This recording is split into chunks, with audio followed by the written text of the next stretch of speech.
Mm-hmm.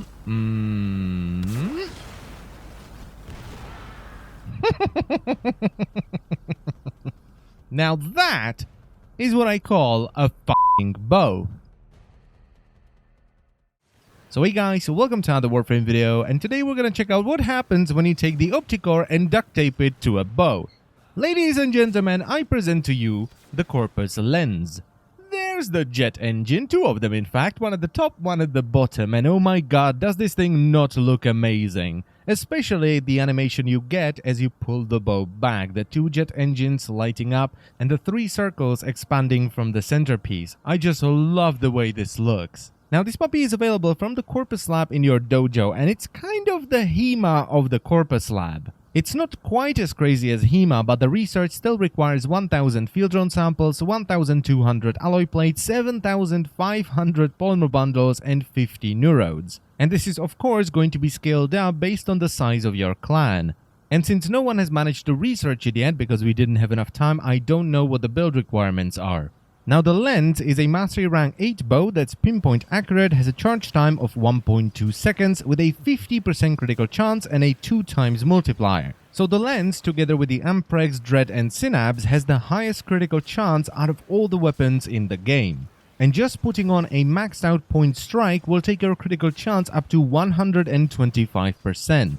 Now, even though it says it has a 1-round magazine, it can have up to 6 rounds in total, but to compensate for that, it has built-in ammo mutation, so all ammo you pick up will be converted into bow ammo. The reload speed is 0.6 seconds, which is really good because that affects how fast you can pull arrows out of the quiver, or in this case, how fast you can basically reload the weapon and fire another bolt.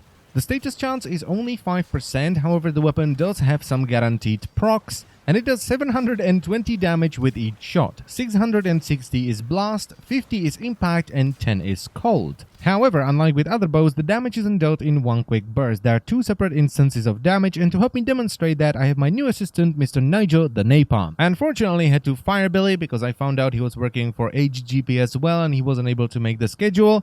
But you know, Nigel is way better anyway. But anyway, the first time damage is dealt is when you hit the enemy with the bolt. This will deal the cold and impact damage. But it also creates a bubble that collapses after a couple of seconds and explodes, dealing the blast damage. And if you hit the enemy with the bolt, they will be staggered with an impact proc, and if they are inside the field or the bubble that then explodes, they will be hit by a cold proc and slowed down.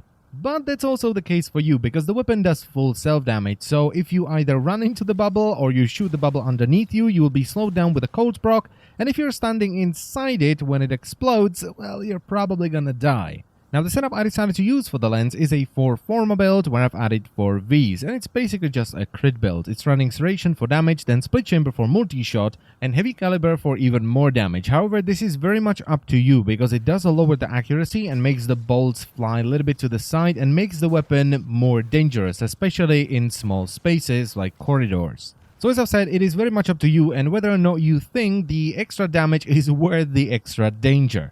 After that, I'm using Point Strike and Vital Sense for critical chance and critical multiplier, Speed Trigger to bring the charge time down to 0.55 seconds, which is really fast and feels amazing to play with, and then I have Infected Clip and Stormbringer for corrosive damage and also to utilize the 2 dashes the weapon comes with as standard. Now, I'm usually not a big fan of weapons that deal full self-damage, I just don't like them, but something with this weapon just made it click from the very start. You would basically love it first kaboom. And I think it's just a combination of how well the weapon looks, how it sounds, and the little beep you get when you fully charge it, so you know you can fire it even if you're not focusing on the crosshair.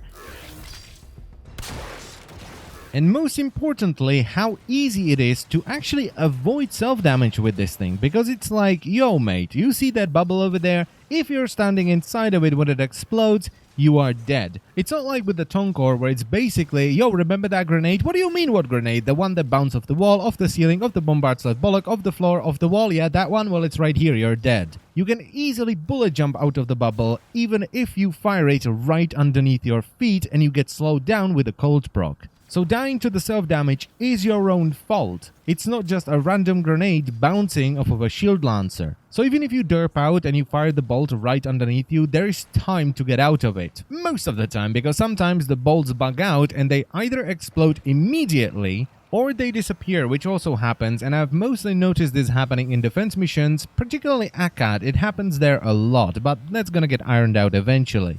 And as far as the power of the weapon is concerned, well, you already saw it one-shot my Naros. This is a sortie-worthy weapon. It does struggle a little bit with armor, but nothing too terrible. It can still kill bombards even if you're using corrosive damage on it.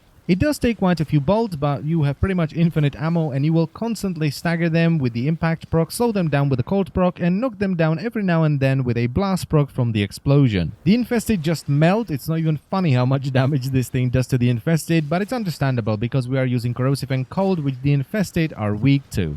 And finally we have the corpus, which are not that big of a deal either. The massive amounts of crit damage you get from the explosion takes them down pretty damn fast as well.